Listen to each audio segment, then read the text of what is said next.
I'm gonna show you guys how we get our mud pretty creamy and what we do when we mix things like that. So we're using all-purpose Budex. It's just what was available in the shop where we get our materials.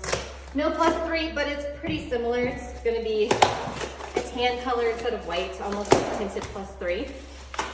So this is boxed mud. We don't have a lot of bucket mud around here.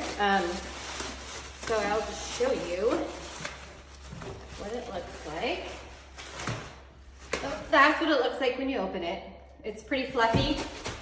Depending on the batches, it can be creamy, not very creamy. It just depends on what you get and how old the mud is.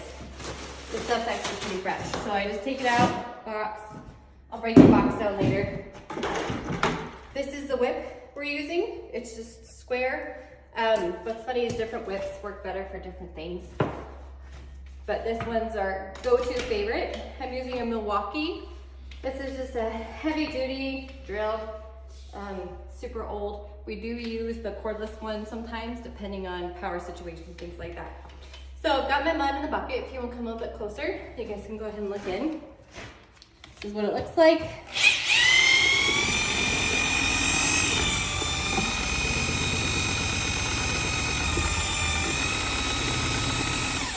So I'm not hitting the sides while I'm doing this. I don't want to scrape up pieces of the bucket. I am moving it up and down a little bit, side to side, just to kind of get everything. So next thing, just go ahead, take the brush. We always have a brush with water. This is what we wash our tools with. What we wash buckets with, all that stuff. It's just a straight up brush you can get at the hardware store.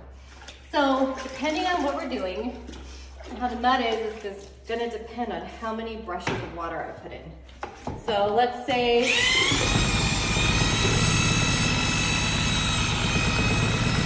we're gonna do a first coat.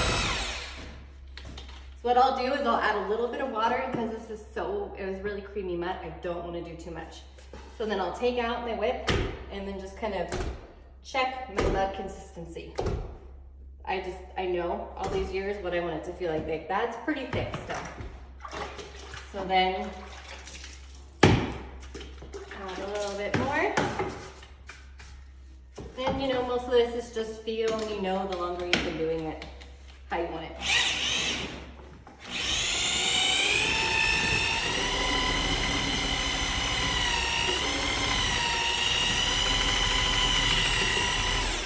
And then if you want to come a little bit closer, that's looking pretty good. Like that would be really nice for running the 10-inch box.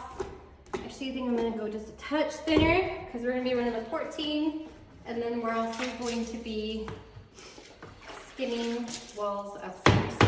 So probably go about there, maybe a little bit more. I'll mix it again, but that's how we get the mud creamy. We don't have any air bubbles or anything like that in there. I hope that helps. I'm, you know, to do a more